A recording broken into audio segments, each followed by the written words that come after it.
Hi everyone, I just wanted to share some exercises you could do to prepare for spring coming. So a lot of us are going to be in our yards and digging and raking.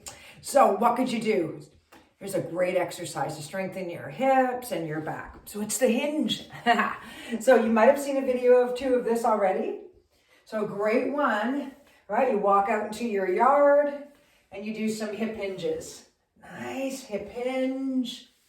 And I breathe in, I could go wider too. Coming down, tapping, coming up, squeezing the glutes. Breathing in, breathing out.